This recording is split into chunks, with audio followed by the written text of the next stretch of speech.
Hello everyone, welcome to judiciary by PW. फटाफट मुझे जो है वो बताएंगे कि ऑडियो वीडियो क्लियर आ रहा है।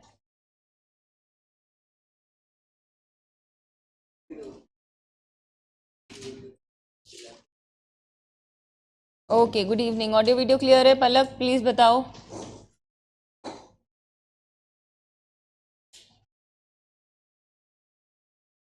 चलिए, पनिशमेंट्स हम पढ़ रहे हैं। पनिशमेंट्स को आज ख़त्म करेंगे, कल से हम जनरल एक्सेप्शन शुरू करेंगे। मैं आपको पहले ही बता रही हूँ, 14 I will be on leave. 14 को मैं नहीं आऊँगी, 15 सैटरडे ही है, 16 संडे है, 17 18 को भी नहीं आऊँगी। तो हम स्ट्रेट अवे 19 को मिलेंगे, ठीक है? तो 14 15 16 17 18 19 ये पूरा एक हफ्ता आई एम नॉट अवेलेबल। तो will be meeting on 19th, ठीक है? तो हम थर्सडे तक क्लास लेंगे और फिर उसके बाद हम सीधा मिलेंगे 19th को, ठीक है? फ्राइडे को भी I was planning to take class, but यहाँ पे स्लॉट अवेलेबल नहीं है अर्ली, तो इसीलिए फिर 14 का भी ऑफ है, ठीक है? तो इतने पीछे का जितना होगा, ज़्यादा तो नहीं हो पाएगा, बट जितना होगा उतना रिवाइज करोगे, आगे का जो है वो पढ़ोगे आप लोग। वेरी गुड इवनिंग सिमरन, तहसीन गुड इवनिंग। ओके, चलिए अब जो है हम बात करते हैं इसकी पनिशमेंट्स की। तो सबसे पहले जो है आप कुछ चीज़ों को समझेंगे। थिंग्स आर इजी, बट चीज़ों को समझिए कैसे कि क्या हुआ। कोई क्वेश्चन है? कोई डाउट है? चलो, क्या हो गया? लॉस्ट लॉस्ट क्यों हो सब? कोई दिक्कत परेशानी? शीट मिली आज? कैसा क्या लग रहा है? कितने मार्क्स आए हैं आउट ऑफ 15? 50 में से 10 मार्क्स। और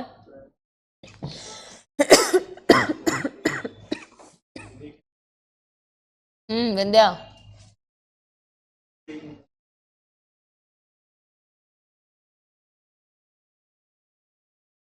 दिखाओ। अच्छा, क्या दिक्कत लगी है?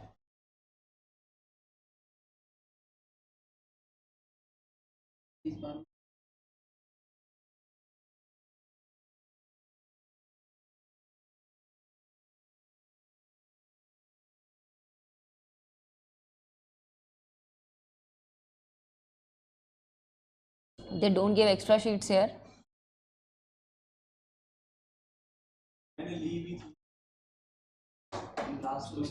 तो तुमको ऐसा क्यों लगा कि क्या कहते हैं कि अरे तो क्या कहते हैं, तो एक्स्ट्रा शीट तो मांग सकते हो। तो क्या फर्क पड़ता है, और मांग लो, स्टेपल कर देंगे। इससे क्या फर्क पड़ता है? मेरे को सिर्फ इतना बताओ कि तुमने आंसर पूरा लिखा था कि नहीं लिखा था। पूरा लिखा था, लेकिन उसमें से चलो कोई नहीं, देखेंगे, टेंशन मत लो।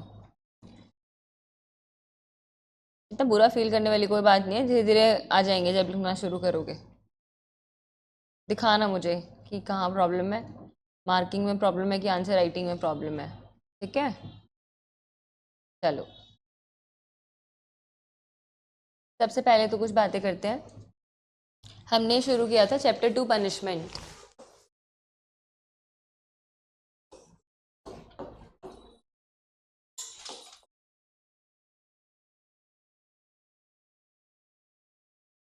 तो जब हमने कहा चैप्टर 2 पनिशमेंट्स, तो उन्होंने कहा कि पनिशमेंट जो है वो 6 तरीके की होती हैं। पहले जो है वो 5 तरीके की थी, अब जो है वो 6 तरीके की हो गई हैं। तो उन्होंने डेथ कहा कि डेथ एक होना चाहिए, इम्प्रिजनमेंट फॉर लाइफ होना चाहिए, जिसे हम कंस्ट्रक्ट करते हैं कि रिगरस होता है, और जब हमें इसे फ्रैक्शन देखना होता है तो कितना हो जाता है, 20 years, ठीक है ना? फिर वो कहते हैं कि क्या डिस्क्रिप्शन है, तो हम कह रहे हैं कि डिस्क्रिप्शन ये है कि जो फिक्स ड्यूरेशन जिनका होता है, 1 साल 2 साल 3 साल 4 साल कुछ भी होता है, तो उसका जो है वो हो सकता है रिग्रेस या फिर सिंपल। कह रहे हैं कि फॉरफिचर ऑफ प्रॉपर्टी एक पनिशमेंट है, बहुत कम केसेस में फॉरफिचर ऑफ प्रॉपर्टी होता है, प्रॉपर्टी को जब्त करना। देन कम्स टू फाइन, बहुत कॉमन पनिशमेंट है, फाइन तो मिलता ही मिलता है। देन कम्स कम्युनिटी सर्विस, की आपको पता ही है कम्युनिटी सर्विस के बारे में कि पेटी ऑफेंसेस के केसेस में जो है कुछ सेवा करना, कुछ करना, ठीक है। अगर आप वो नहीं कर रहे हो तो आगे बताया गया है कि क्या होगा। चलिए अब ना आप जो है आपको पता है कि डेथ पेनल्टी का एक बड़ा इंपॉर्टेंट केस है Bachchan Singh versus state of Punjab. आप अपनी कॉपी में लिख लो, जब भी डेथ पेनल्टी के बारे में जिक्र करोगे कहीं पे भी तो आप एक केस को रेफर करोगे, Bachchan Singh versus state of Punjab. Death punishment should be given in rarest of the rarest cases. Bachchan Singh versus state of Punjab, 1980 supreme court.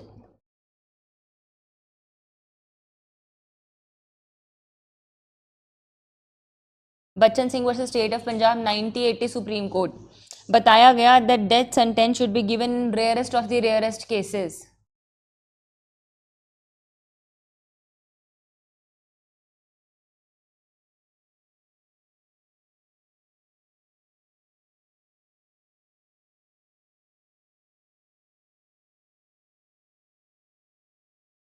एक केस और लिखो, गोपाल नायक, गोपाल नायक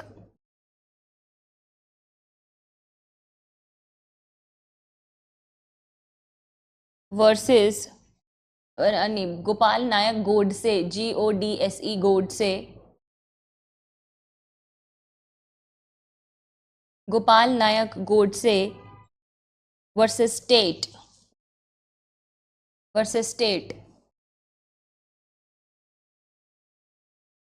1961 supreme court.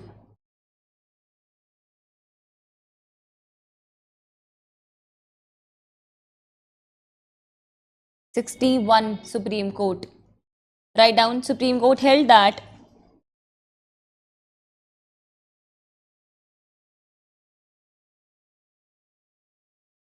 life imprisonment means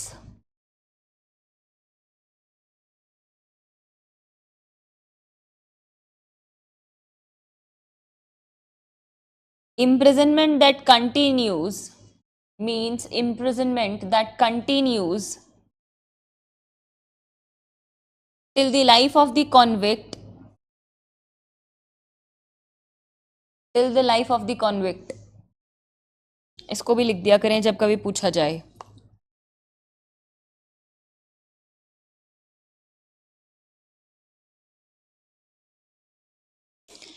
fifth पे आ जाए, सेक्शन नंबर 5 पे बात करता है कम्यूटेशन ऑफ सेंटेंस। मैंने आपको कल भी बताया था कम्यूटेशन ऑफ सेंटेंस का मतलब है रिडक्शन या चेंज इन दी सेंटेंस। और आपको इधर एक बात समझनी है, यहाँ पर अमाउंट भी चेंज हो सकता है और नेचर भी चेंज हो सकता है। सेक्शन 5 में अमाउंट भी चेंज हो सकता है, नेचर भी चेंज हो सकता है। नेचर का मतलब क्या है कि डेथ सेंटेंस है तो लाइफ इम्प्रिजनमेंट कर दिया हमने, नेचर ही चेंज कर दिया। लाइफ इम्प्रिजनमेंट है या कुछ इम्प्रिजनमेंट है तो हमने सिर्फ फाइन कर दिया, तो नेचर भी चेंज हो सकता है। और अमाउंट का मतलब है 10 साल है तो 5 साल कर दिया, दैट इज अमाउंट। तो nature and amount can be changed.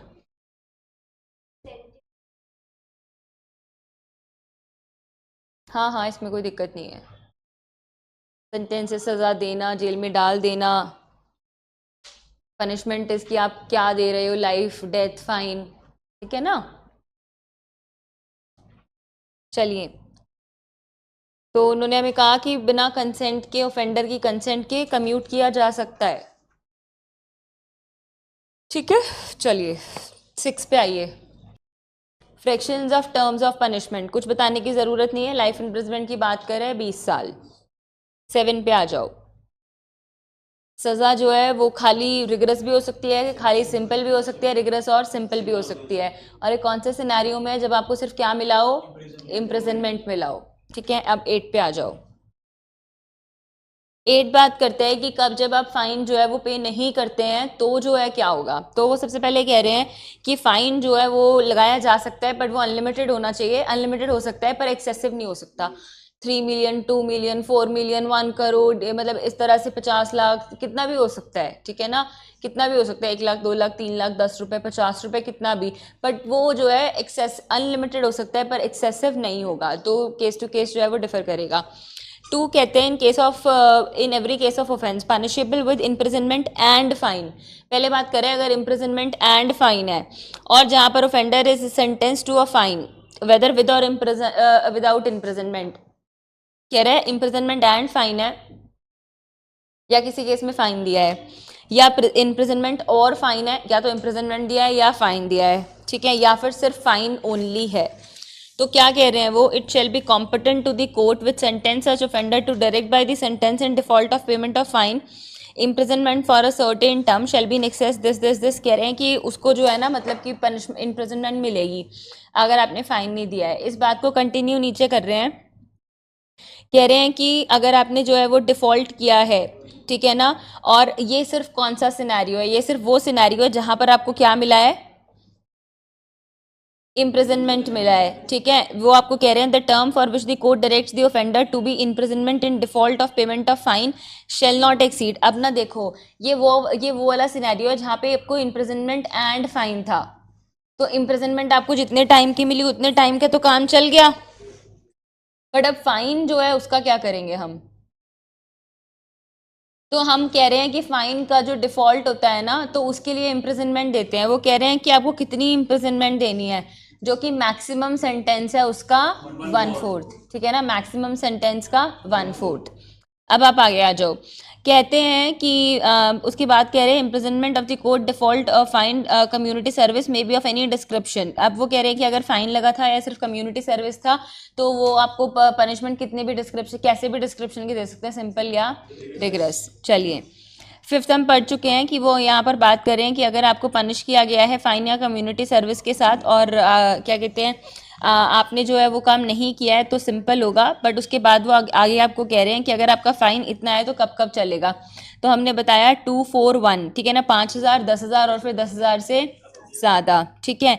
6 आपको सिंपल सी बात कह रहा है कि the imprisonment which is imposed in default of payment of a fine shall terminate whenever that fine is either paid or levied by the process of law।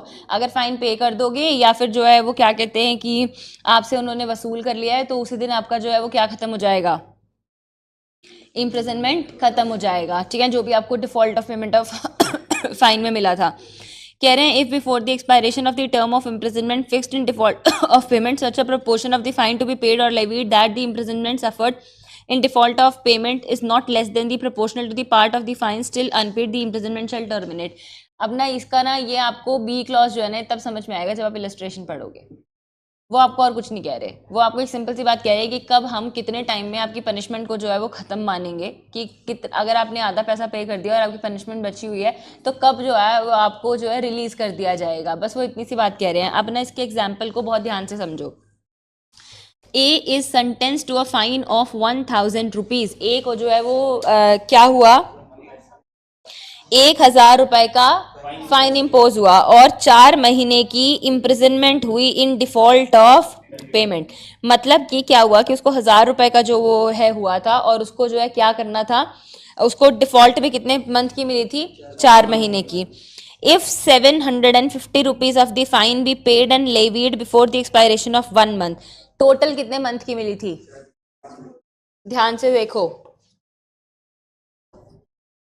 Total 4 months की मिली थी और अभी पहले मंथ में उसने कितना पे कर दिया, 15, 750 उसने कर दिया और कितने मिले थे, 1,000, एक सेकेंड, 1,000 रुपए थे,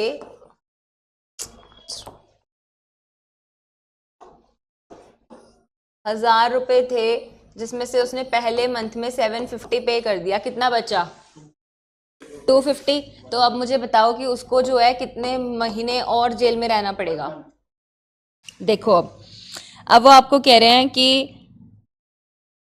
hair the 750 rupees of the fine be paid and levied before the expiration of 1 month of the imprisonment.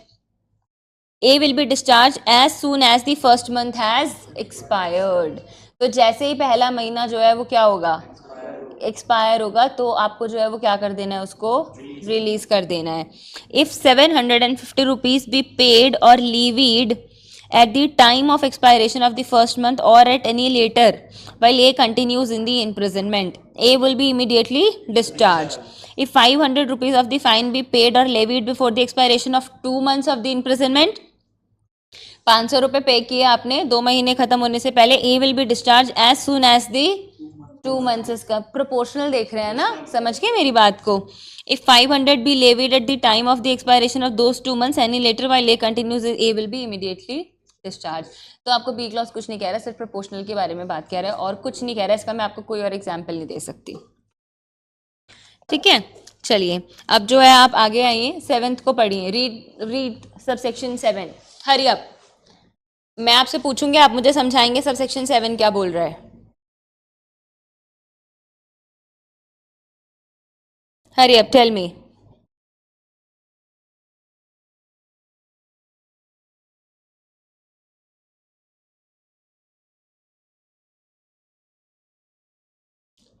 मैं आपसे पूछूंगी और आप मुझे समझाएंगे कि सबसेक्शन 7 क्या कह रहा है.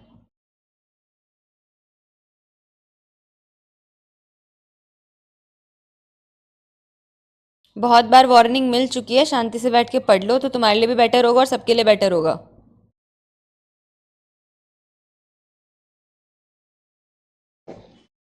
वरना टर्मिनेशन लेटर हाथ में है, तुमको भी पता है और मेरे को भी पता है.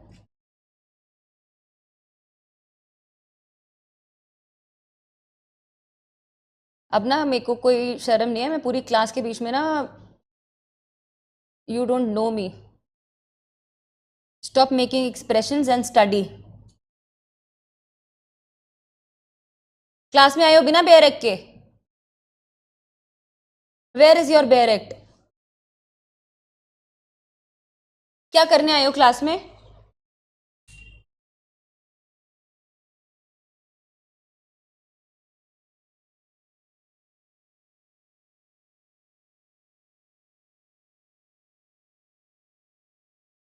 विंदे अपना पढ़ो.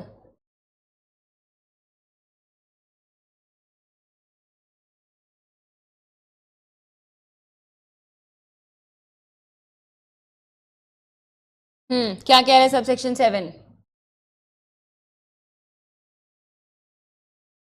The fine or any part thereof which remains unpaid. कोई फाइन आपको लगा था जो कि अभी तक क्या है, अनपेड है. ठीक है, अभी तक अनपेड है तो उसको आप लेवी कर सकते हो कितने टाइम पीरियड में, 6 साल में. After the passing of the sentence, जब सेंटेंस पास हुई है तो उसके 6 साल में आपको फाइन जो है वो क्या करना है, रिकवर करना है. And if under the sentence the offender is liable to imprisonment for a longer period than 6 months. अब अगर उसकी सजा जो है वो 6 साल से ज्यादा की है, then at the time previous to the expiration of that period and the death of the offender does not discharge from the liability any property which would after his death be legally liable for his death. 6 साल से ज़्यादा है तो क्या कहते हैं, जब तक वो एंड होएगी तब तक करना है. और उसके बाद जो वो क्या कह रहे हैं कि अगर इनकेस ऑफेंडर की डेथ हो जाती है तो उसकी जो प्रॉपर्टी है उसकी प्रॉपर्टी से जो है वो रिकवर किया जाएगा. तो ये बात आपको कह रहे हैं, समझ में आई बात. चलिए अब आप आ जाइए 9 पे.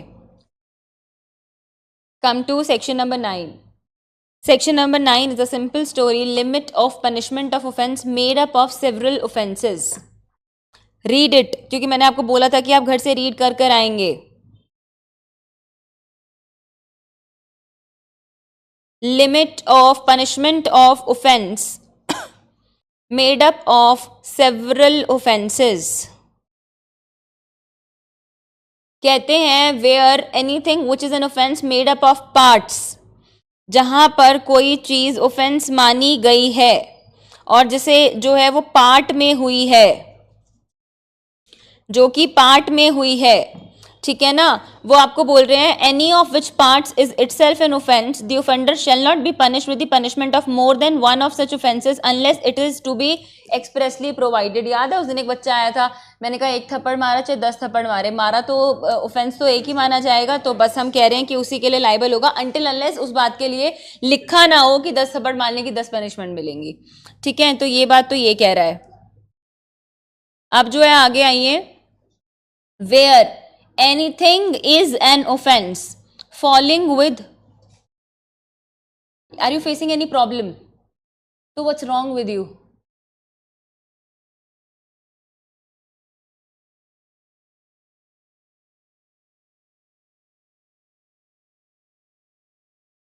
अभिषेक एक बार देख के आओ, मानसी है अंदर?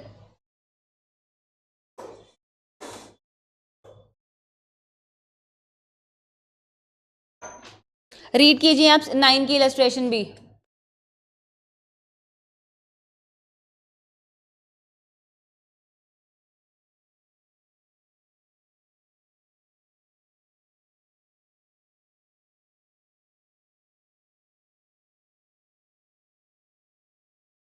मानसी हाँ, कोई प्रॉब्लम नहीं है।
चलिए मेरे को कमेंट दिखाइए एक बारी। Yes, online students video visible है। Sorry for the disturbance. Please मुझे बताइए वीडियो क्लियर है?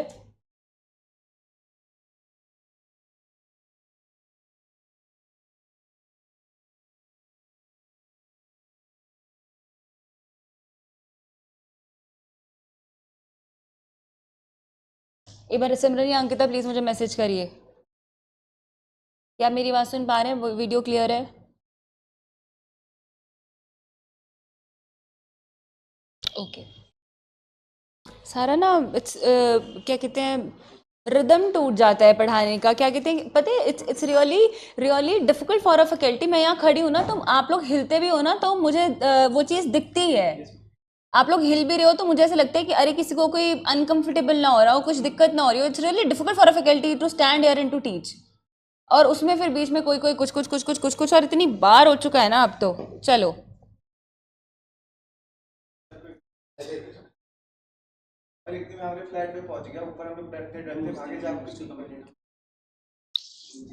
चलो यार लीव। तो ठीक है, अब ये समझ में आया। तो उसके बाद जो है हम आगे आगे चलते हैं। हाँ ओके, फिर सॉरी सॉरी सॉरी, 9 के बी पर आते हैं। Where anything is an offence falling within two, और देखो पहले वाला तो हमें क्लियर हो गया। पहले वाला तो वो हमें ये कह रहा है कि जब वो अलग अलग पार्ट्स का है और कहीं एक्सप्रेसली नहीं लिखा है तो हम उसको एक ही कंसिडर करेंगे। जब तक भारतीय न्याय संहिता नहीं लिखता है कि एक थप्पड़ मारना और 10 थप्पड़ मारना एक ही चीज़ है, तो हम उसको एक ही चीज़ मानेंगे। अगर वो कभी लिख देंगे कि ये करना गलत है तो फिर हम उसको मान लेंगे। समझ में आई बात? चलो अब आगे बढ़ते हैं। आगे वो कह रहे हैं where anything is an offence falling within two or more separate definitions. वो कह रहे हैं कि जब कभी कोई चीज़ ऑफेंस है बट वो दो या दो से ज़्यादा डेफिनेशंस में जो है वो फॉल करती है, तो ठीक है, for the time being of which offences are defined or punish, दो या दो से ज़्यादा जगह फॉल करती है। बी कह रहा है जहाँ पर सेवरल एक्ट्स हैं ऑफ विच वन और मोर then one would by itself or themselves constitute an offense constitute when combined a different offense। वो कहते हैं कि बहुत सारे एक्ट्स हैं, एक या दो से ज़्यादा जो चीज़ें हैं वो ऑफेंस में फॉल करती हैं, पर अब क्या हो रहा है, मिलाकर उसका जो है वो कुछ एक और ऑफेंस बन जा रहा है। For example I will give you the basic example. आपने थेफ्ट किया, आपने रॉबरी किया, पर दोनों को मिलाकर जो है वो रॉबरी क्या कहते हैं, डेकोइटी बन जा रहा है। ठीक है ना, तो वो इस बारे में बात कर रहा है। तो अब वो क्या कह रहा है, the offender shall not be punished with a more severe than the court which tries him could award for any of such offence. वो कह रहे हैं कि बहुत ज़्यादा सीवियर पनिशमेंट हम नहीं देंगे, बट हम जितना जज को ठीक लगेगा उतना देंगे। आपको ये पूरी कहानी इलस्ट्रेशन से समझ में आ जाएगी। बच्चे इलस्ट्रेशन पढ़ो, read illustration. A gives Z 50 strokes with a stick. पहले ए वाला एग्जाम्पल है, ए ने जेड को 50 स्ट्रोक्स जो है वो मारे। Here A may have committed the offence of voluntarily causing hurt to Z by the whole beating. उसने जितना मारा उससे हमें क्या पता चला, that is voluntarily causing hurt, and also by each of the blows which make up the whole beating. ठीक है, if A were liable to punishment for every blow, he might be in imprisonment for 50 years. So one off for each blow, but he is liable only to one punishment for the whole beating. तो ये किस में fall करा, A में fall करा, जो अब आपको कह रहे हैं मतलब 1 में फॉल करा, जो आपको कह रहे हैं सेवरल पार्ट्स हैं बट हम उसको एक ही मानेंगे। अब आप आगे आओ, but if while A is beating Z Y interferes. अब ए जब उसको मार रहा है जेड को, वाई ने इंटरफेयर कर लिया। A intentionally strikes Y here as the blow given to Y is no part of the act whereby A voluntarily causes hurt to Z. A is liable to one punishment for voluntarily causing hurt to Z and to another for the blow given to Y. Different persons, ठीक है, एक को intentionally किया एक को वैसे किया, तो here you need to understand, ठीक है। और एक चीज़ और कि आपको एक चीज़ पता होनी चाहिए, please write down in your bare act that you know there is one funda that no man can be punished for the same offence twice. ठीक है, तो अगर वो एक ही एक्ट मानते हैं तो उतने के लिए वो पनिशेबल होगा, ये बात आप यहाँ पे याद रखें।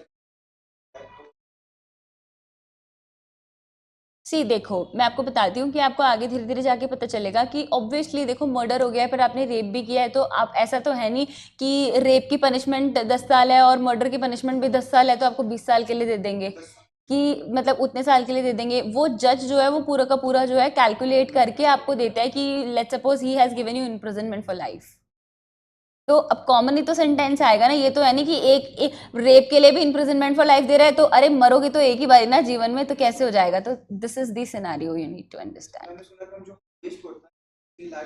अभी रुक जाओ, आपके क्वेश्चन का आंसर आपको मिल जाएगा अगले में ही, तो आप लिख लेना ये इस पे बेस्ड है that no man can be punished twice for the same offence. अब आप 10 पे आओ, अब आपको अभिषेक अपना आंसर मिल जाएगा। Punishment of person guilty of one of the several offences, judgment stating that it is doubtful of which. कह रहे हैं कि जब आप देखो, in all the cases in which judgment is given that a person is guilty of one of several offenses specified in the judgment but that it is doubtful to which of these offenses he is guilty। समझ में आई बात। तो अब वो कह रहे हैं the offender shall be punished for the offense which the lowest punishment is provided if the same punishment is not provided for all। Same नहीं दिया है तो लोएस्ट के लिए वो हो जाएगा। अब मैं आपको बताती हूँ कि ये क्या स्टोरी है। ये स्टोरी बड़ी सिंपल सी है कि लेट्स सपोज कि किसी पर्सन ने ना जो है वो ट्रेसपास किया है या फिर ना क्या कहते हैं हाँ थेफ्ट किया है, ठीक है ना। तो अब हम ना ये नहीं एनालाइज कर पा रहे, उठा के तो कुछ नहीं लेके गया है पर वो आया इसी तरह से था, पर अब हम कैसे पता लगाएंगे इंटेंशन है नहीं है, हम तो चेन ऑफ सर्कमस्टांसेस देखेंगे। तो अब उसको लग रहा है कि भाई ना मैं ये नहीं कह सकता कि भी वो ट्रेसपास था या वो थेफ्ट था क्या था, पर उसने कहा कि भाई मैं डाउटफुल हूँ, मैंने दोनों लिख दिया, तो जिसकी लोवेस्ट पनिशमेंट है उसकी आप दे देंगे, अगर सेम नहीं है तो। सेम है तो फिर आप अपने डिस्क्रिप्शन से कोर्ट से दे सकता है। चलिए अब हम तब भी हमारा इंटेंशन यही होता है कि हम हमेशा लोएस्ट ही देते हैं। जी नहीं, हाईएस्ट तो ना अभिषेक कभी भी जीवन में नहीं होगा। मैंने आपको कितनी बार बताया कि आईपीसी या भारतीय न्याय संहिता का इंटेंशन बिल्कुल क्लियर है कि क्या कहते हैं कि जैसे हमने कहा क्रिमिनल लॉ रेट्रोस्पेक्टिव अप्लाई नहीं करता है, बट वो किस चीज़ पे अप्लाई करता है रेट्रोस्पेक्टिवली, अगर पनिशमेंट कम हो गई है तो अब मेरे को बताओ फिर आप हायर बेनिफिट दे रहे हैं। मैंने आपको बताया था ना that bail is rule, jail is exception. Bail rule है कि बेल आपको देना ही देना है, जेल एक्सेप्शन है कि बिल्कुल ही हो जाए। हम कहते हैं ना कि 100 चाहे कल्प्रिट्स जो है वो भाग जाएं बट एक मासूम जो है वो पनिश नहीं होना चाहिए। तो सिमिलरली हमारा टेंडेंसी ये है कि हम कम से कम पनिशमेंट दें, कभी भी लॉ का ये नहीं रहता कि ज़्यादा से ज़्यादा दें। और मैं आपको इसका एक क्लासिक एग्जाम्पल बताती हूँ, आरजीकर रेप केस। जज साहब कह रहे हैं कि ये रेयरेस्ट ऑफ द रेयरेस्ट में फॉल नहीं करता, इसीलिए उसको डेथ सेंटेंस नहीं दिया, लाइफ इम्प्रिजनमेंट दिया है। ये याद रखना हमेशा, वो रेयरेस्ट नहीं था, बताओ बस फिर। तो इसीलिए लॉ का टेंडेंसी रहता है कि कम से कम सजा दो। समझ में आई बात, नॉट ज़्यादा से ज़्यादा। चलिए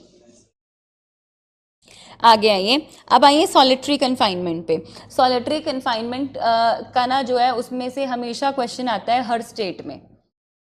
कल जो वो वाला टाइम पीरियड था ना कि इतना फाइन है तो कितनी इम्प्रिजनमेंट होगी, एक वो क्वेश्चन पेपर में हमेशा आता है। 1/4 वाला हमेशा आता है, इम्प्रिजनमेंट 20 साल की है कहलाती है फॉर लाइफ, एक वो पूछ लिया जाता है। और अब इसमें से सॉलिटरी कन्फाइनमेंट में से 100% हर स्टेट में क्वेश्चन आता है, हरियाणा दिल्ली में तो खासकर, और राजस्थान में भी।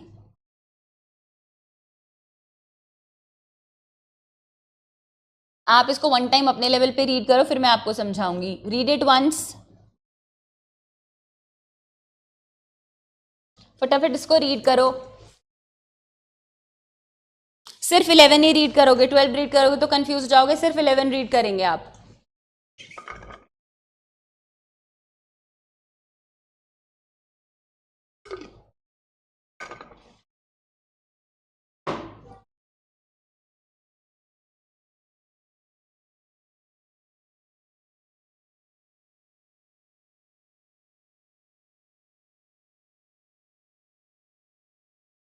चलिए देखिए, when ever any person is convicted. अच्छा, सबसे पहले तो सॉलिटरी कन्फाइनमेंट क्या होता है?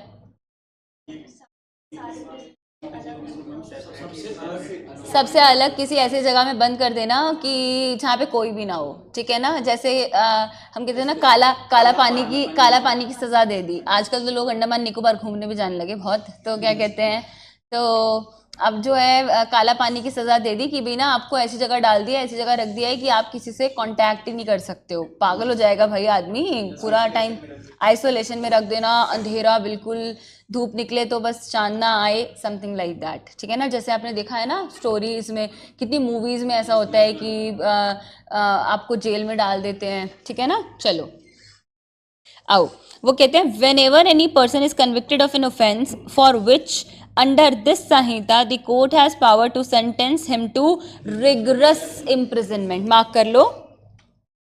एक बात मैं आपको क्लियर कर देती हूँ, आपको किसी भी ऑफेंस के साथ ये लिखा हुआ नहीं मिलेगा कि इसको सॉलिटरी कन्फाइनमेंट दो, समझे। कहीं पे भी आपको ये लिखा नहीं मिलेगा कि इसको सॉलिटरी कन्फाइनमेंट दो। You will never ever find कि कहीं ऐसा लिखा हो।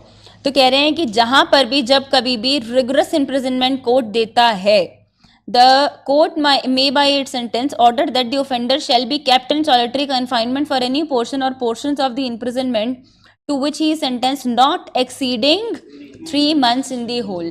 सबसे पहले तो मार्क कर लो प्रीलिम्स के लिए कि टोटल सॉलिटरी कन्फाइनमेंट जो कितनी दी जा सकती है, 3 मंथ्स की। 3 महीने से ज्यादा सॉलिटरी कन्फाइनमेंट कभी नहीं दी जा सकती। और मैं आपको ये बात क्लियर कर देती हूँ, 3 महीने कभी लगातार नहीं दी जा सकती, लगातार तो कभी 1 महीने भी नहीं दी जा सकती। हम इस बात को पढ़ेंगे। तो वो हमें कह रहे हैं कि टोटल सॉलिटरी कन्फाइनमेंट, जब आपको रिगरस इम्प्रिजनमेंट मिली है, सपोज कि आपका जो है वो आपको 7 साल की पनिशमेंट मिली है, जिसमें से आपको ये कहा है कि वो कुछ सिंपल है कुछ रिगरस है, तो जितने टाइम की आपकी रिगरस है उतने टाइम में 3 महीने आपको जो है कहाँ रहना पड़ेगा, सॉलिटरी कन्फाइनमेंट में रहना पड़ेगा। पर वो कभी भी एक साथ नहीं होती, ठीक है। तो सबसे पहले तो इंपॉर्टेंट प्रीलिम्स का क्वेश्चन यही है। तो वो कहते हैं कि आपको जो है वो 3 मंथ्स तक रहना है according to the following scale. अब वो स्केल क्या है बच्चे, आप इसको ड्रॉ कर लो।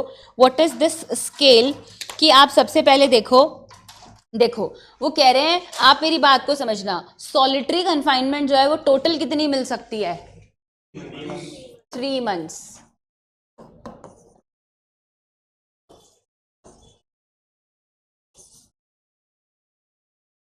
सॉलिटरी कन्फाइनमेंट टोटल 3 महीने की मिल सकती है।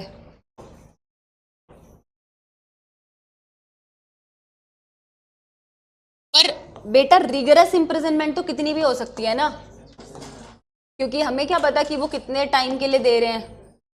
तो अब वो आपको कह रहे हैं, ध्यान से समझना, वो आपको एक छोटी सी बात कह रहे हैं। सबसे पहले तो ना मैं आपको एक तरीका समझा देती हूँ कि आपको क्या करना है कि सॉलिटरी कन्फाइनमेंट 3 महीने से ज्यादा नहीं हो सकती, तो 1, 2 and 3, 1 month, 2 month and 3 month.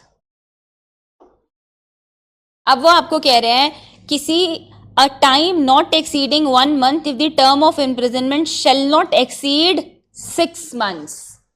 अगर आपको रिगरस इम्प्रिजनमेंट मिली है 6 मंथ्स की, तो आपको कितने दिन सॉलिटरी कन्फाइनमेंट मिलेगी? 1 महीने की। वो आपको कह रहे हैं time not exceeding 2 months if the term of the imprisonment shall exceed 6 months but shall not exceed 1 year। तो अब आपको रिगरस इम्प्रिजनमेंट मिली है 6 महीने से 1 साल के बीच की। तो आप कितने दिन रहोगे सॉलिटरी कन्फाइनमेंट में? 2 months। अब वो आपको बोल रहे हैं time not exceeding 3 months if the term of the imprisonment shell not exceed 1 year। तो वो आपको कह रहे हैं शैल एक्सीड 1 year। अगर 1 साल से ज्यादा है 1 year और मोर, तो आपको टोटल कितनी मिलेगी? 3 months। आपको स्केल याद हुआ? तो आपको सेक्शन नंबर के साथ ये स्केल याद करना है कि अगर आपको रिगरस इम्प्रिजनमेंट 6 महीने तक की मिली है तो 1 महीना, 6 महीने से 1 साल की मिली है तो 2 महीना, 1 साल से ज्यादा की मिली है तो 3 महीना। टोटल सॉलिटरी कन्फाइनमेंट 3 महीने की मिल सकती है। मैं आपको फिर क्लियर कर देती हूँ, very very very important from the prelims perspective. और आप एक बात समझ लीजिए that solitary confinement is one of the most harshest punishment on the earth. होगा ही होगा। कोड बताता है, कोड पूरा लिख के देता है। हार्डेस्ट लेबर है, रिगरस इम्प्रिजनमेंट में पत्थर तोड़ने हैं, चेयर बनानी है, सब कुछ करना है, तो वो बताते हैं आपको कि वो आपको सब डायरेक्ट करते हैं। और काफ़ी चीज़ों में तो इम्प्लाइड भी होता है कि अगर ऐसा कोई केस है तो उसमें जो है आपको सॉलिटरी कन्फाइनमेंट देनी है। मैं आपको बता रही हूँ कि कोर्ट कभी भी ना जो है वो लिख के नहीं देता। कोर्ट कभी भी किसी ऑफेंस में लिखा थोड़ी ना है कि रिगरस है तो आपको इतना ही मिलेगा। वो बस आपको इतनी सी बात कह रहे हैं, जब भी कभी किसी पर्सन को कन्विक्ट किया जाएगा किसी ऑफेंस के लिए इस संहिता में, और उसको जो है वो क्या दिया जाएगा? Rigorous. The court may by it sentence order that. तो कोर्ट अपने सेंटेंस में ऑर्डर करेगा कि अगर मान लो उसको इतने दिन की रिगरस मिली है तो इतने दिन तक, मतलब दिन तो ऑब्वियसली वो नहीं बताएगा, बट उसको जो है आपको सॉलिटरी कन्फाइनमेंट में रखना है। तो कोर्ट जो है वो आपको सेंटेंस में अपने बता देता है कि आपको कब तक रखना है। ठीक है, चलो आओ 12 पे, लिमिट ऑफ सॉलिटरी कन्फाइनमेंट। अब ना ये अपने आप में एक बेहद इंपॉर्टेंट जो है वो सेक्शन है। सेक्शन 11 तो आप प्रीलिम्स के लिए 100% जो है वो कर लीजिएगा। अब आप आ जाओ सेक्शन नंबर 12 पे, जो कि बात करता है लिमिट की, लिमिट ऑफ सॉलिटरी कन्फाइनमेंट। देखो पढ़ो, in executing a sentence of solitary confinement the confinement shall in no case exceed 14 days at a time with intervals between the periods of a solitary confinement of not less duration than such period। तो अब सबसे पहले वो आपको क्या कह रहे हैं कि अगर आपको सॉलिटरी कन्फाइनमेंट दिया गया है तो आपको 1 महीने में कितना मिलेगा? 14 डे, मतलब नॉट 1 महीने में, आपको एक टाइम में कितने दिन का मिलेगा? 14 डेज का मिलेगा। और उसके बाद आपको कितने दिन का इंटरवल देना है? 14 डेज का। तो मतलब आपको सबसे पहले वो कह रहा है कि आपका एक्सीड नहीं करेगा 14 दिन से ज्यादा, और उतना ही आपको इंटरवल देना है जितने दिन का जो है वो कन्फाइनमेंट है। तो 14 दिन आपने सॉलिटरी में रखा तो 14 दिन का इंटरवल देना जरूरी है।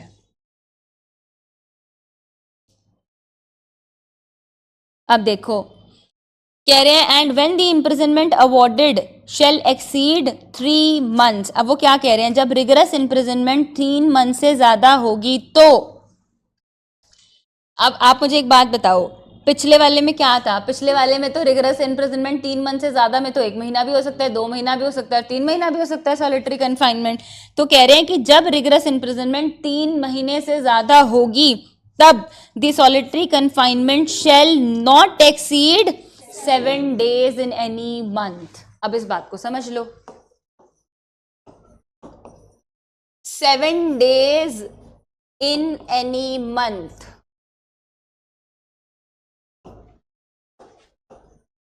कह रहे हैं शेल नॉट एक्सीड।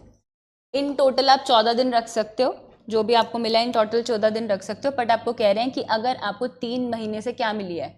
ज्यादा की रिगरस इम्प्रिजनमेंट मिली है। बेटा आप इस चार्ट को देखो, चार्ट तो हमें क्या बता रहा था?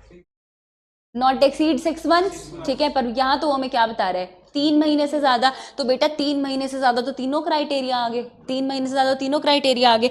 तो कह रहे हैं कि जब अगर आपको किसी भी सिनेरियो में रिगरस इम्प्रिजनमेंट 3 महीने से ज़्यादा मिली है तो आप जो है वो 7 दिन से ज़्यादा 1 महीने में नहीं रखोगे। मतलब कि पहले महीने में आप 7 दिन रखोगे, फिर उसको क्या कर दोगे, ब्रेक दे दोगे, फिर फरवरी में आप 7 दिन रखोगे और फिर ब्रेक दे दोगे। समझ में आई बात? ऐसे आपको अपने टाइम को जो है वो क्या करना है, पूरा करना है।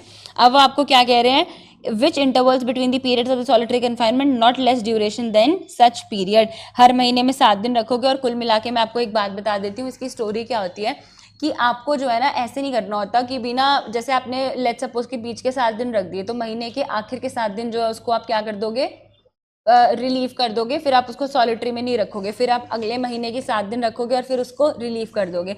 बच्चे अगर क्या कहते हैं ना, बहुत लंबे लंबे टाइम तक 7 दिन से ज़्यादा या इतने दिन से ज़्यादा रखते हैं, आदमी पागल हो जाता है। समझ में आई बात आपको? तो आदमी पागल हो जाता है। तो इसीलिए आप खुद ही सोचो ना, आपको कोई 7 दिन के लिए कमरे में बंद कर दे तो हाउ यू विल फील, ठीक है ना? तो इसीलिए वो आपको ये बात कह रहे हैं, बस इतनी सी बात समझो। चलिए आगे आइए, 13 पे आइए। यूजुअली क्या, मैं आपकी बात नहीं समझी। What is that? JE manual? अच्छा जेल मैनुअल होगा। अब मेरे को लगा कि यार मैंने तो क्रिमिनल लॉ पूरा पढ़ लिया। What is JE manual? अच्छा, हाँ जेई मेंस होता है वो जो मैंने दिया था अपने टाइम पे। चलो, तो जेल मैनुअल का क्या ही रोल होगा इसमें? कोर्ट लिख के दे देता है, सब कुछ आपको लिखा हुआ मिला ही हुआ है, बात खत्म। वैसे मैं कभी गई नहीं ना सॉलिटरी कन्फाइनमेंट में, तो इसलिए मेरे को जेल मैनुअल का पता भी नहीं है। चलो, एक खून तो माफ होना चाहिए। चलो, क्यों? तुम किसी की तुम किसी की जान तुमने तुमने किसी की जान ले ली, वो आर्टिकल 20 का वॉयलेशन, 21 का वॉयलेशन नहीं है? फिर भी क्या, जब अपना बंदा मरता है ना तो तब पता चलता है, तब मन करता है कि इसको सॉलिटरी कन्फाइनमेंट की जगह गोली से उड़ा दो।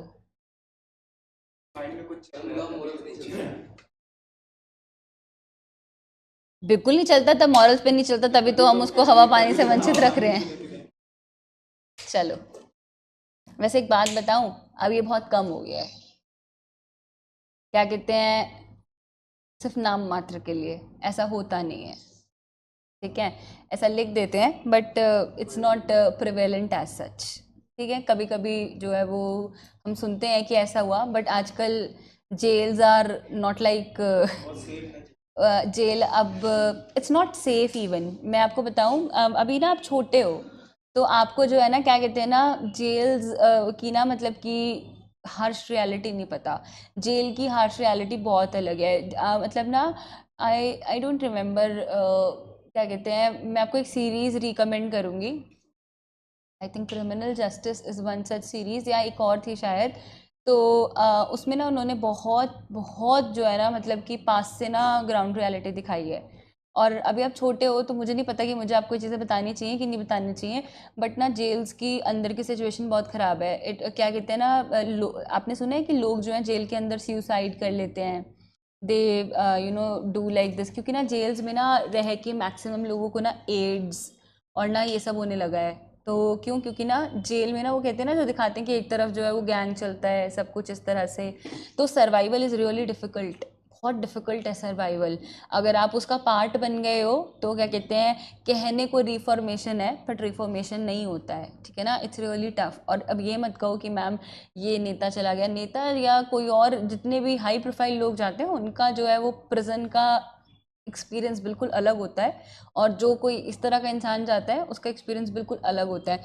और मैं आपको बताऊं कि मतलब ना, प्रिजन की स्टोरी सबकी बड़ी डिफ़र करती है। मैंने तो बहुत पास से ना, जब क्योंकि हम वकील हैं तो हम सुनते भी हैं कि ऐसा होता है कि लोगों के पास ना सिक्योरिटी अमाउंट देने के लिए, बेल बॉन्ड देने के लिए पैसा ही नहीं होता, और उनका ना सज़ा का टाइम पूरा हो जाता है फिर भी वो जेल में रहते हैं।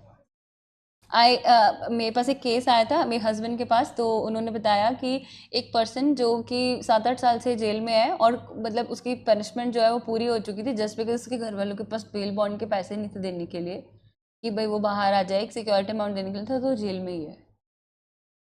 और ये ऐसी हर रैंडम कहानी है, होता ही नहीं है। तभी तो क्या कहते हैं, हम कहते हैं ना कि उनके तक लीगल एड पहुंचना चाहिए, वो किसी को जो है वो कंसल्ट कर सकें। और आपको पता है क्या है, बहुत कम केसेस में ऐसा होता है कि अगर ठीक है आपको किसी ने जो है वो अक्यूज बना दिया है, आप पे चार्ज लग गया है, तो फैमिली वाले जो है ना वो साथ देते हैं। मोस्ट ऑफ द केसेस में ना फैमिली जो है वो आपको अबंडेंट चाइल्ड की तरह छोड़ के चली जाती है, कि अब कौन पैसा लगाएगा वकीलों पे, कौन, तो ना बहुत अलग, इट्स अ डिफरेंट वर्ल्ड। हम यहाँ बैठ के लॉ पढ़ रहे हैं, पर जब आप जाओगे ना तो आपकी जो है ना रूह कांप जाएगी जब आप उस चेयर पे बैठोगे। तो मैंने तो बहुत करीब से ये सब चीज़ें देखी हैं। व्हेन यू बिकम जज ना, pray that you never get family court. अगर आपको कभी जीवन में फैमिली कोर्ट मिल गया तो आपकी फैमिली तो रहेगी नहीं। तो इट्स हार्श रियलिटी, बनते भी हैं लोग, करते भी हैं, बट फैमिली कोर्ट में तो बाई गॉड इतना आता है ना, मतलब फैमिली कोर्ट में तो इतना इतना एक्सट्रीम आता है कि बस वो हम ही जानते हैं कि क्या होता है। भैया भैया मुझे तो इतना, मैं भी खुद मैं कह रहा है वो तेज से हो रही है चाहे, बट अब मैं क्या करूं।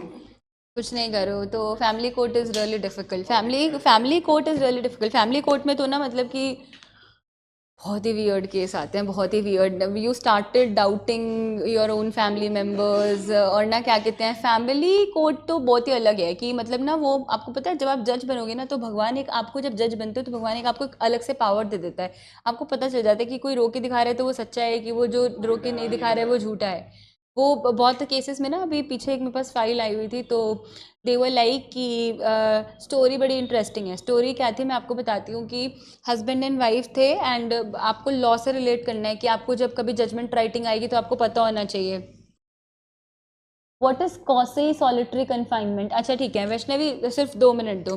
तो ना वो आपको बोलते हैं कि हस्बैंड वाइफ थे, तो उनको जो है ट्विंस बच्चे हुए। तो उन्होंने ना क्या किया, उन्होंने उनको ट्विंस बच्चे हुए, तो उन्होंने कहा कि भी क्या कहते हैं कि डॉटर हुआ और बेटा हुआ, सन हुआ। तो उन्होंने कहा, उनकी सिस्टर ने कहा, मतलब कि लड़के की सिस्टर ने कहा कि I will take care of your daughter, और आज से ही मेरी बेटी है। तो उसकी सिस्टर ने ना शादी भी नहीं करी, कि भाई ये मेरी बच्ची है मैं इसको पालूंगी। तो brother he started living in the different house, उसके पास अपना घर था, वो रहने लग गया। And that girl is staying with her family, मतलब अपनी मम्मी पापा के साथ ही वो रह रही थी घर में। और सब कुछ मतलब कि सब कुछ अच्छा चल रहा था। आई डोंट नो 12 साल बाद उन्हें अचानक से अब क्या हुआ, कि वो ना उन्होंने एक बार बीच में कोशिश करी उसका किडनैप करने की।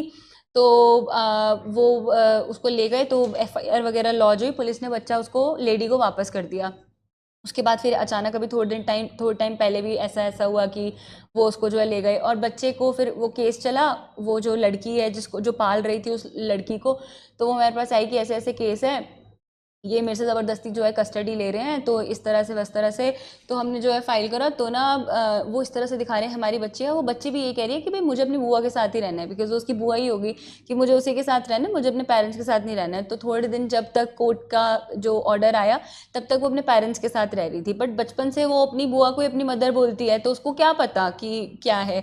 बट ना अब वो बच्ची, वो तो बच्ची है ना, उसको नहीं पता। तो बच्ची तो ये कह रही है कि मुझे ना तो अपने पेरेंट्स से प्रॉब्लम है, ना ही मुझे अपनी मम्मी से प्रॉब्लम है, मतलब लाइक ना उनसे प्रॉब्लम है, तो बच्चे के तो पर हम कैसे रिलाई कर सकते हैं।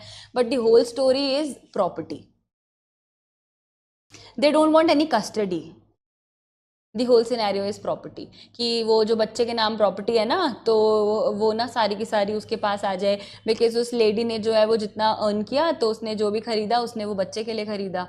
आई mean see the world, someone is raising your daughter, and after 12 years now you are saying कि return it to me. I mean see the world. तो it is something like that. But चलो कोई नहीं, दुनिया है, दुनिया में सब होता रहता है, बड़ी डिफरेंट चीज़ें हैं। Family court is really tough. चलिए, अरे क्या कहते हैं, जब ये केस चल रहा था ना, तो जो उस केस में हमारा पीपी था ना, तो वो भी रोने लगा। तो जब मैं मॉर्निंग को आई तो मैंने कहा यार why you are crying, I don't understand. मतलब पब्लिक प्रोसिक्यूटर था वो भी रोने लगा, वो कि वो ऐसे चिपक चिपक के रो रहे थे। तो मैंने कहा कि family court is really tough. Connect कर लिया होगा, हो सकता है। अच्छा ठीक है, मैं वैष्णवी आपके क्वेश्चन का आंसर देती हूँ। देखो कॉसी सॉलिटरी कन्फाइनमेंट कुछ नहीं होता, सॉर्ट ऑफ सॉलिटरी कन्फाइनमेंट, जहाँ पर आप कुछ दे देते हो थोड़ा बहुत, कुछ नहीं देते हो एग्जैक्टली पूरा का पूरा जो है ना वो कटघरे में अंधेरे में ना रखकर थोड़ी सी लाइट दिख रही है, you can say that is quasi.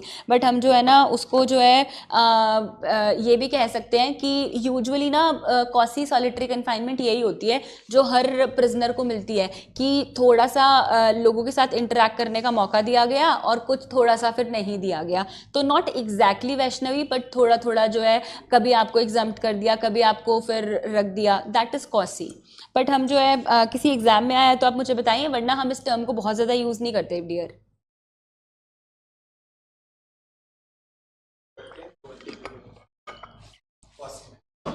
हाँ ठीक है, कह सकते हैं। चलिए आइए।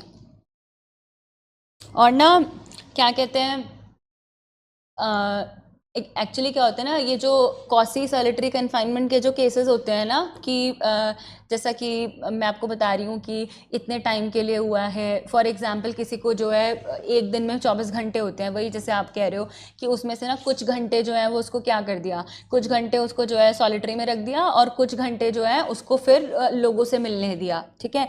और इसके अलग अलग केसेस हैं, ये केसेस में ये डॉक्ट्रिन्स निकल के आती हैं, अदरवाइज हम इनको नॉर्मल कोर्स में ना वैष्णवी यूज़ नहीं करते हैं। तो आप ये हमने सुना था बहुत टाइम 24 घंटे को अगर आपको 1 साल का है तो 6 महीने की सजा मंजूर होगी।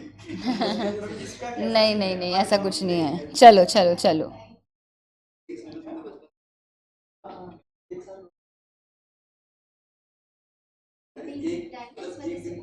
चलिए आइए आगे आइए।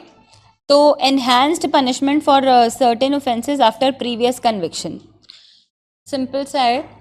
enhanced punishment for certain offences after previous conviction, whoever having been convicted by a court in India, सबसे पहले तो इसको मार्क कर लो, इंडिया के कोर्ट की ही वो बात कर रहा है कि इंडिया के कोर्ट में उसको क्या किया गया है, मार्क कर लो, कन्विक्ट को भी, कन्विक्टेड को भी मार्क कर लो।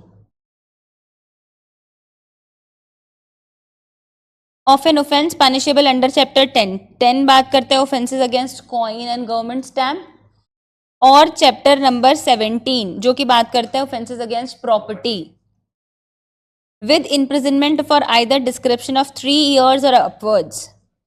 इन दोनों चैप्टर्स में ऑलरेडी आपका कन्विक्शन हो चुका है, इंडियन कोर्ट ने आपको ट्राई किया था, आपको कन्विक्ट किया था, और अब वो टर्म दिया है 3 साल या 3 साल से ज़्यादा। shall be guilty of any offence punishable under each of these chapters with like imprisonment for the like term, shall be subject for every subsequent offence to imprisonment for life or to imprisonment either description for a term which may extend to 10 years। अब मुझे बता दो वो क्या कह रहा है। एक बार आपको ऑलरेडी कन्विक्ट कर दिया गया है, one time you are already convicted under both these chapters, और है तो दोनों में से किसी भी एक चैप्टर में जो है वो आपको कन्विक्ट कर दिया गया है। अब वो आपको क्या कह रहे हैं, वो आपको कह रहे हैं आपने 10 में किया, 17 में किया, पहले किया, इंडिया के कोर्ट ने आपको ट्राई किया, ऑलरेडी यू आर कन्विक्टेड। अब जो है वो आपने क्या कर लिया है, जो टर्म है ऑफेंस का, जो टर्म है वो 3 साल या 3 साल से ज़्यादा है। अब जो है आपने क्या कर लिया है, सब्सिक्वेंट ऑफेंस कर दिया है, पहले किया था, प्रीवियस ऑफेंस किया था, अब आपने दूसरा ऑफेंस कर दिया है, तो आपको पनिशमेंट कितनी दी जा सकती है, लाइफ इम्प्रिजनमेंट या 10 साल, लाइफ इम्प्रिजनमेंट या 10 साल, बस इतनी सी वो बात कह रहा है।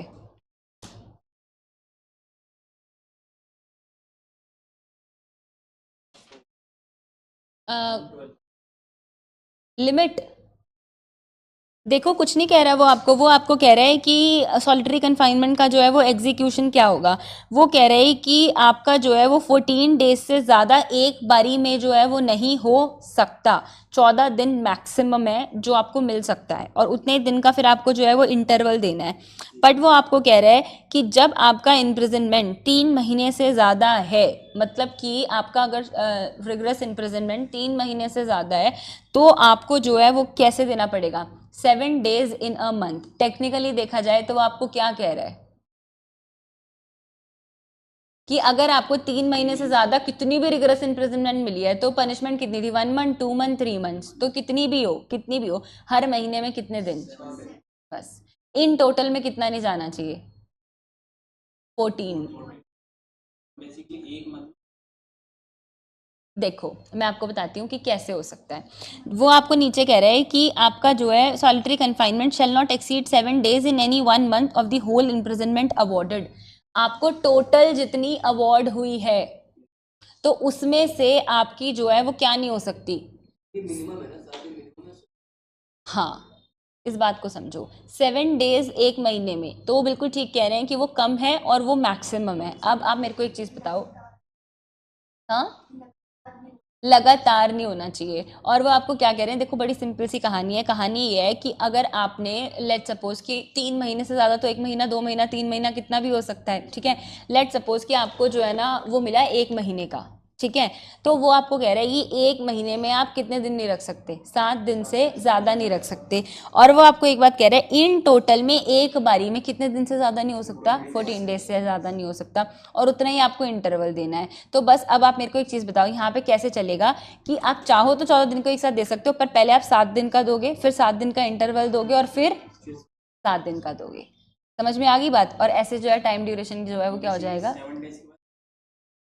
बिल्कुल मैंडेटरी है, बिल्कुल मैंडेटरी है। समझ में आई बात। चलिए, आपको जो है वो गैप्स को जो है वो बहुत ध्यान में रख के चलना है, जो मेंशन पीरियड है उसको और गैप को बहुत ध्यान से रख के चलना है, ठीक है। एनहांस पनिशमेंट आपको क्लियर है, ठीक है, इसमें कुछ और नहीं है। तो अब मैं आपको एक चीज़ बता देती हूँ। देखो अभी तक हमारा चल रहा था बिल्कुल ऐसा एरिया जो ठीक है, एक्सेप्ट 3 clause 5। 3 clause 5 आपको बहुत पूरी लाइफ जो है वो साथ रहेगा, जब तक आप लॉ में हो तब तक 3 clause 5 एक बहुत बड़ा जो है वो आपके लिए इम्पॉर्टेंट एरिया है। अब मैं आप लोगों से 2 क्वेश्चन पूछना चाहती हूँ, और वो क्वेश्चन का आंसर आप लोग मुझे देंगे। Online students, you are also requested to kindly answer this question. बेटा मुझे एक कहानी बताओ, मुझे एक कहानी का आंसर बताओ। ए और बी ने डिसाइड करा कि वो सी का मर्डर करेंगे। ए और बी ने डिसाइड करा कि वो सी का मर्डर करेंगे। अब क्या हुआ कि उन्होंने जो है सी का मर्डर कर दिया। तो एफआईआर लॉन्च हुई, जिसने भी कराई होगी, पुलिस ने जो है ना वो ए को अरेस्ट कर लिया और बी जो है वो भाग गया। बी पकड़ में नहीं आया। ध्यान से सुनना, ए और बी ने मिलके सी का मर्डर किया। बट अब क्या हुआ कि क्या कहते हैं, पुलिस ने जो है वो ए को अरेस्ट कर लिया, पर बी पकड़ में नहीं आया, बी भाग गया। तो पुलिस चार्ज फ्रेम करेगी, सब कुछ होगा। अब आप मुझे बताओ, लेट सपोज कि बी की डेथ हो जाती है, बी की डेथ हो जाती है, तो यहाँ पर 3 clause 5 लगेगा कि नहीं लगेगा?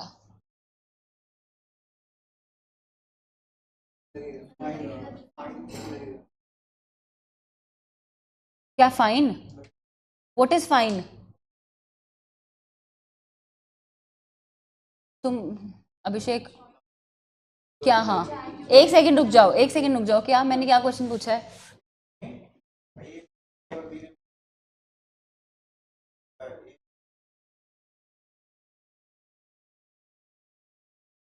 हम्म, तो मैं पूछ रही हूँ कॉमन इंटेंशन लगेगा कि नहीं लगेगा? फाइन कहाँ से बीच में आ गया? क्यों? वो तो ये कहानी है कि तुमको पनिशमेंट मिली हुई है, तुमने फाइन पे नहीं करा, तुम्हारी डेथ होगी तो तुम्हारी प्रॉपर्टी बेच के मिल जाएगी। इतना आगे क्यों जा रहे हो? मैं तो पहले की बात कर रही हूँ, गाड़ी को थोड़ा रोक लो अपनी। लगेगा? हाँ बताइए ऑनलाइन स्टूडेंट्स, 3 clause 5 लगेगा? मर गया है एक अक्यूज्ड।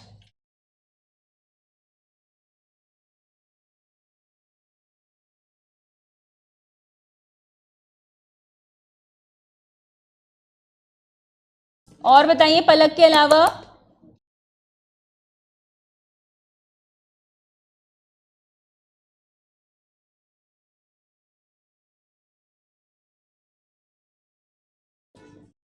हम्म,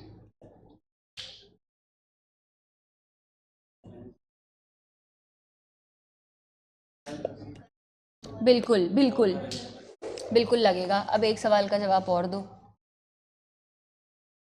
ए और बी ने चाहा कि वो सी का मर्डर करेंगे, उन्होंने डिसाइड कर लिया।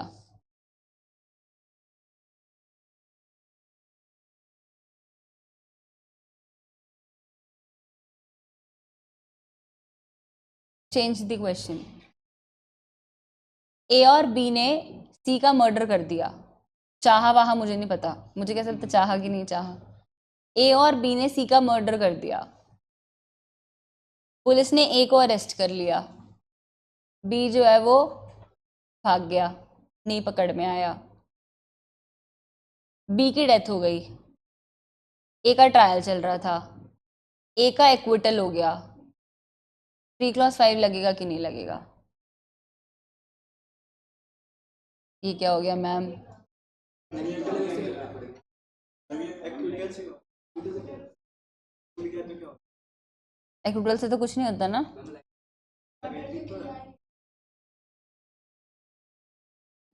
बताओ ऑनलाइन स्टूडेंट्स। अच्छा, और एक्विटल हो गया तो उसका भी हो जाएगा। क्यों? क्या पता कि ना हो, क्या पता ए जो है वो डिफेंस ले ले। हाँ, अरे ए कोई डिफेंस ले ले भाई। ये कह दे कि क्या कहते हैं कि मुझे तो इसने जबरदस्ती अल्कोहल पिला दिया था, लिकर दे दिया था। हमें क्या फर्क पड़ता है क्वेश्चन में था कि नहीं था? मैं कह रही हूँ ए का एक्विटल हो गया। एक्विटल तो तभी हुआ होगा ना जब उसने कोई डिफेंस लिया होगा या उसने कुछ प्रूफ किया होगा। बताओ।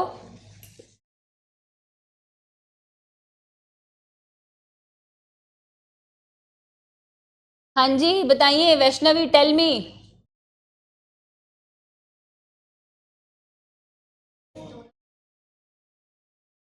क्यों?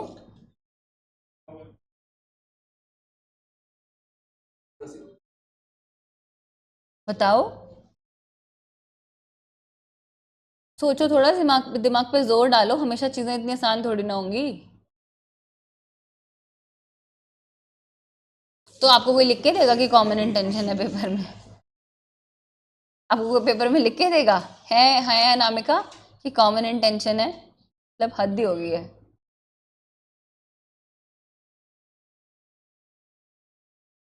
आते हो ना रोज, मनु पात्रा पे केस लॉ देख के बताना कि अगर पेपर में ये स्टोरी आ गई तो क्या करोगे। ए और बी ने मिलके सी का मर्डर कर दिया।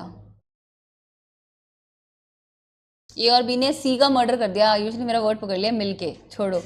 ए और बी ने सी का मर्डर कर दिया। बी भाग गया, ए को पुलिस ने अरेस्ट कर लिया।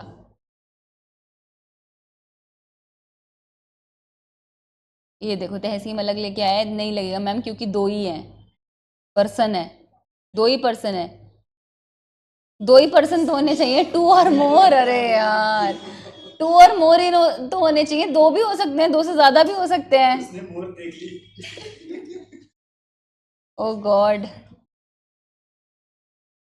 तो अब जो है ए का ट्रायल हुआ, ए का एक्विटल हो गया, बट बी जो है वो अभी भी भागा हुआ है और पता चला एक दिन की वो मर गया।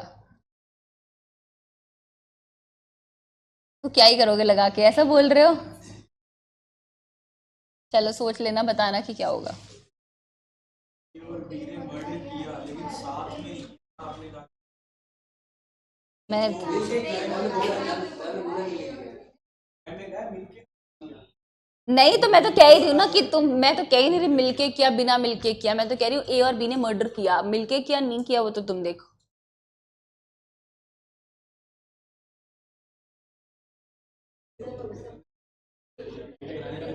मर्डर किया होगा तो मिलके। हाँ, ये सेइंग कि मैम लिखा है टू और मोर पर्सन होने चाहिए, तो अगर एक का अक्यूटल हो गया है मैम, तो जब एक का एक्विटल हो गया है तो कॉमन इंटेंशन कैसे लगेगा?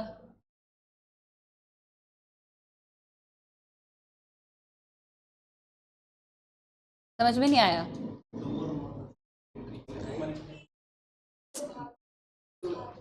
हम ए और बी ने मर्डर किया। अगर ज्वाइंट ट्रायल में अगर ये एक्यूज मतलब एक ज्वाइंट तभी तो मिल जाएगा। हाँ, मुझे एक बात बताओ, मैं यहाँ पर अभिषेक का खून कर दूं, मैं और अफजल मिलके अभिषेक का खून कर दें, और कोर्ट जो है वो मेरे को तो अरेस्ट कर ले और अफजल भाग जाए दुबई, तो क्या मैं ये बोलूँगी अफजल को बुलाओ तो मेरा ट्रायल करना? कॉमन इंटेंशन तो लगेगा ना। समझ में आई बात? तो ऐसे ही अगर ए और बी ने मिलके सी का मर्डर किया और मेरा ट्रायल हो रहा है और अफजल भाग गया, नॉट अफजल, चलो छोड़ो, बी भाग गया, अब बी की डेथ हो गई पर मेरा अभी भी ट्रायल चल रहा है, तो कॉमन इंटेंशन तो लगेगा, माना तो यही जाएगा ना कि कॉमन इंटेंशन तो लगेगा। अब हम कह रहे हैं कि यहाँ पर ए और बी ने मर्डर किया सी का, बट क्या हुआ कि ए का जो है बी भी भाग गया, और छोड़ दो कि बी मरा या नहीं मरा, हमें इससे कोई मतलब नहीं है, बी जिंदा है बट बी अभी तक पकड़ा नहीं गया। बट मीनवाइल जब ट्रायल हो रहा था तो ए जो है वो उसका क्या हो गया, एक्विटल हो गया। तो अब जो है वो कॉमन इंटेंशन लगेगा कि नहीं लगेगा?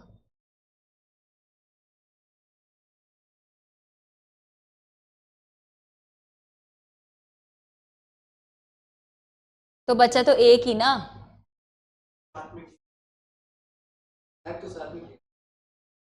एंड ने कहा ना कि उसने डिफेंस इंटेंशन तो कोई होगी।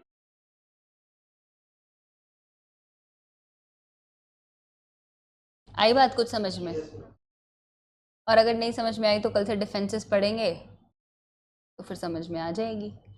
ऐसा माना जाता है, कुछ चीज़ें अनकही हैं, कि अगर दो लोगों ने किया मर्डर जिसमें से एक का एक्विटल हो गया और एक अभी पकड़ा नहीं गया है, तो अब हम उसको कॉमन इंटेंशन में नहीं डाल सकते। क्यों नहीं डाल सकते? क्योंकि जब एक का तो एक्विटल ही हो गया है और एसेंशियल क्या है, टू और मोर पर्सन, तो जब एक का एक्विटल हो गया तो सिंगल पर्सन बचा है, तो आप कॉमन इंटेंशन कैसे लगाओगे?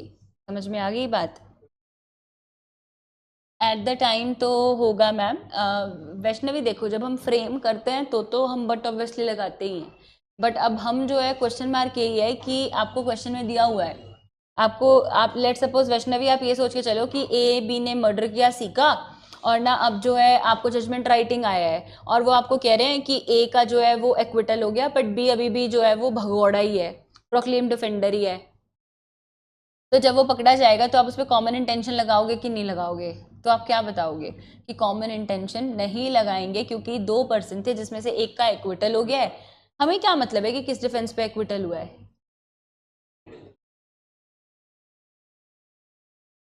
कह सकते हैं। ठीक है वैष्णवी, चलो अब हम कल से जर्नल एक्सेप्शंस करेंगे 14 से 30, जो है बहुत डिटेल में वी विल स्टडी। कोई केस लॉ नहीं था, मैंने बनाया है। चलो 14 से 44, sorry,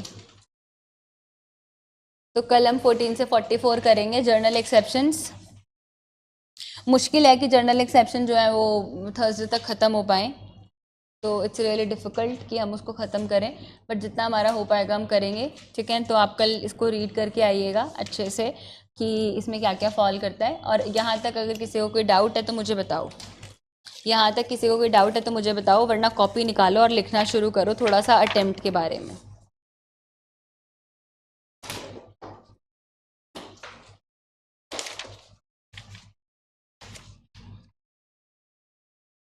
start writing about attempt. चलो, in section 62, in section 62 of भारतीय न्याय संहिता,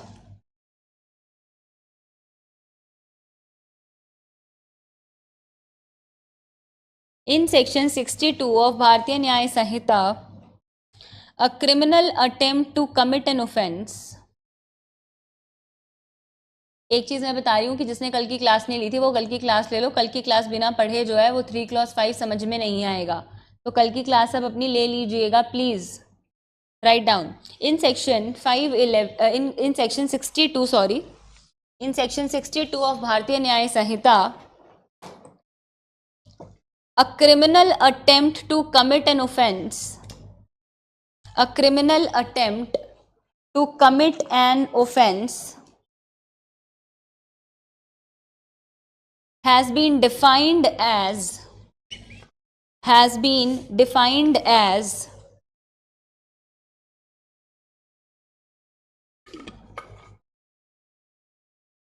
doing of an act, has been defined as doing of an act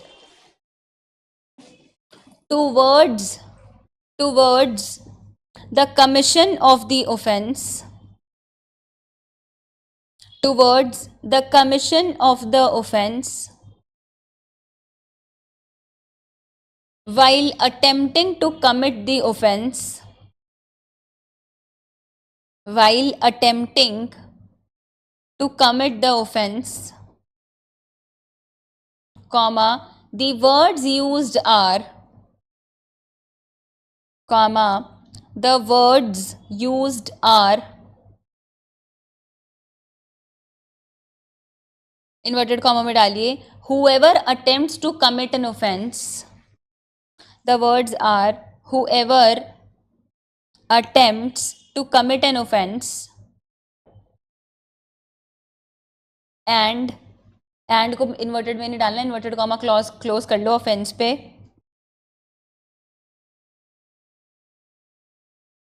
आगे लिखो एंड, दोबारा इन्वर्टेड कॉमा शुरू करो, and in such attempt, and in such attempt does an act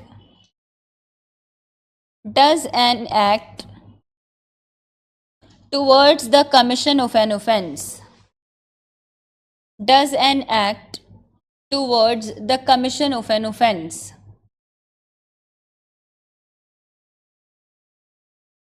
inverted comma close कर दीजिए। Second paragraph में आइए। Section 62 of भारतीय न्याय संहिता, सेक्शन 62 ऑफ भारतीय न्याय संहिता therefore presumes that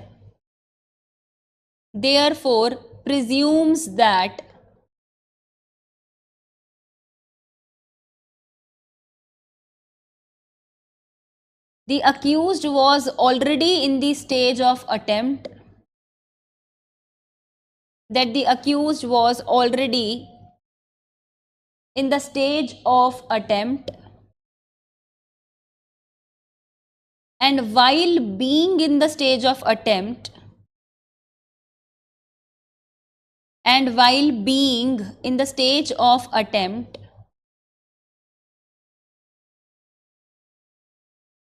he does any act towards the offense. He does any act towards the offense.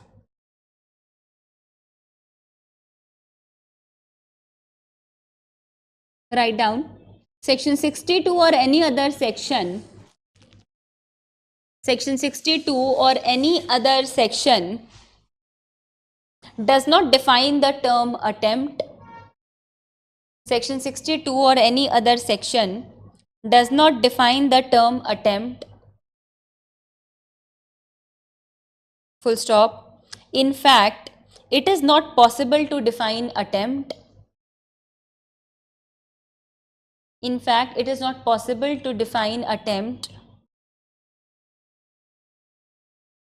Full stop. There are different kinds of offences in Bharatiya Nyaya Sanhita. There are different kinds of offences in Bharatiya Nyaya Sanhita. And each of these offences can be committed. And each of these offences can be committed by different, or you can say by diverse methods, by different or by diverse methods, can be committed by different methods, and for each of these methods, and for each of these methods, a different kind of preparation would be required. And for each of these methods, a different kind of preparation would be required. And for each of these methods, and for each of these methods,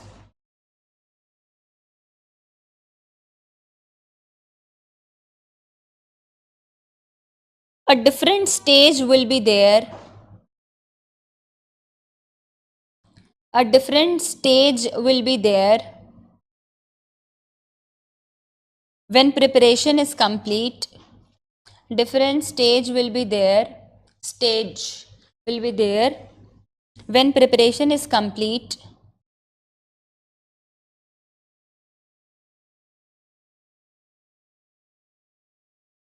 and the accused reaches the attempt. And the accused reaches the attempt.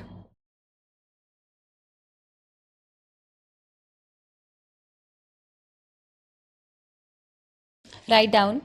Next paragraph. Therefore, it is not practically possible to give a universal application.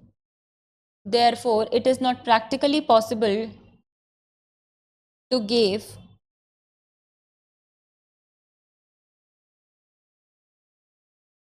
a universal application or rigid definition or rigid definition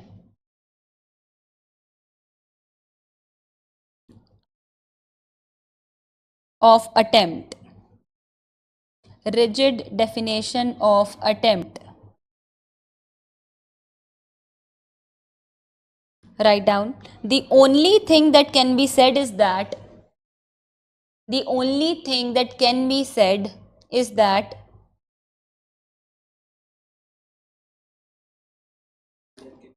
the only thing that can be said is that attempt starts automatically is that attempt starts automatically when preparation ends. Starts automatically when the preparation ends. Full stop. Thus, the main test for attempt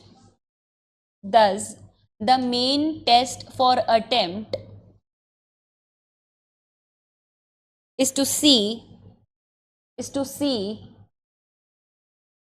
when the preparation got over. So the main test for attempt is to see when the preparation got over. Comma, that has to be very circumstantial examination. That has to be very circumstantial examination.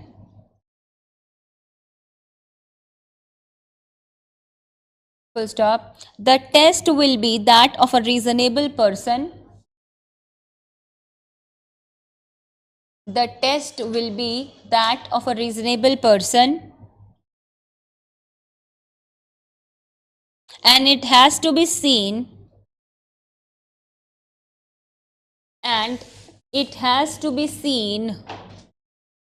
as to in the same circumstances. It has to be seen as to in the same circumstances when can a reasonable person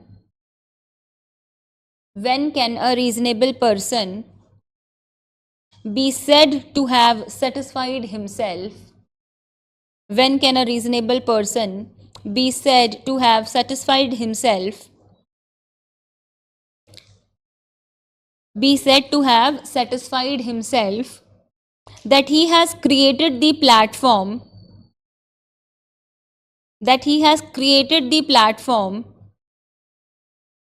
on which he can now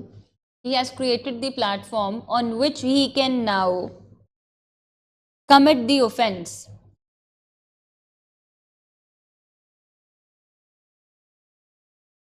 reasonable person देख सकता है ना कि उसने क्या गलत किया, उसने क्या प्लेटफॉर्म क्रिएट किया है. लास्ट पैराग्राफ जो अपनी आप आंसर राइटिंग में यूज़ करोगे और जब भी कभी आपको प्रैक्टिकल क्वेश्चंस आएंगे, सिचुएशन बेस्ड क्वेश्चन, तो आप लिखोगे इसको. The other way round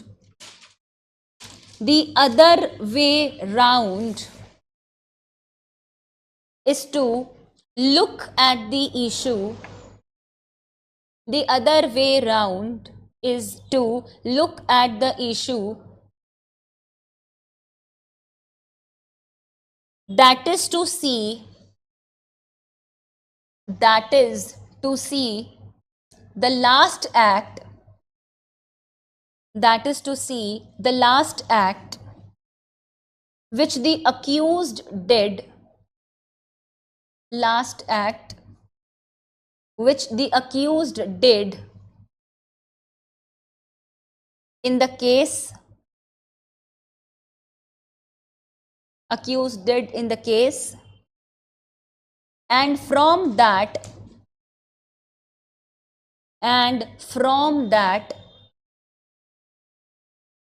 it has to be examined, and from that it has to be examined whether the last act of the accused,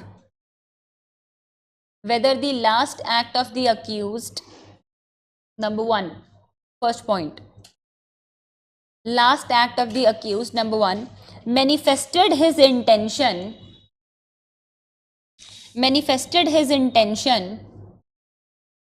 to commit that particular offense,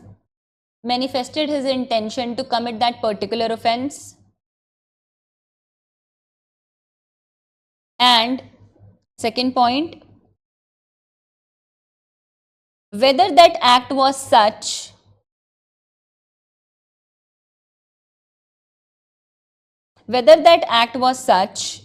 if left alone, मतलब bracket में लिख लो no external interference, if left alone मतलब no external interference, whether the act was such if left alone it would have resulted into the offense,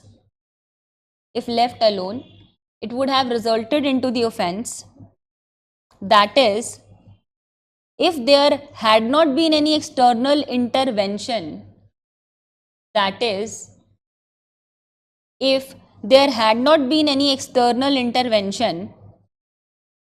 which was beyond the control of the accused,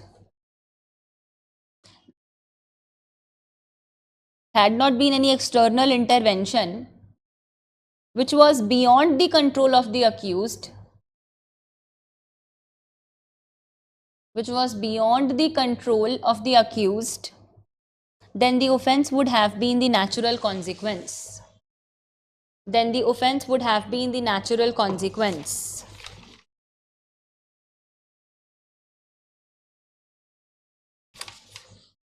कुछ बात समझ में आई?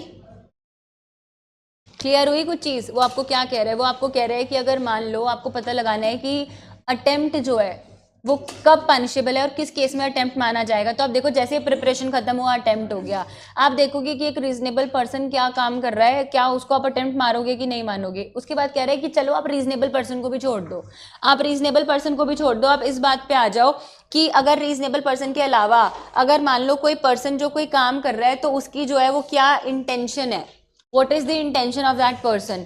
और अगर intention से अलग आप ये भी देखो कि अगर मान लो जो वो काम कर रहा है अगर उसमें किसी का कोई एक्सटर्नल इंटरफेरेंस नहीं होता, क्या वो तब भी ऑफेंस है या नहीं है? अगर वो तब भी ऑफेंस है तो उसका मतलब आपने अटेम्प्ट कर दिया है।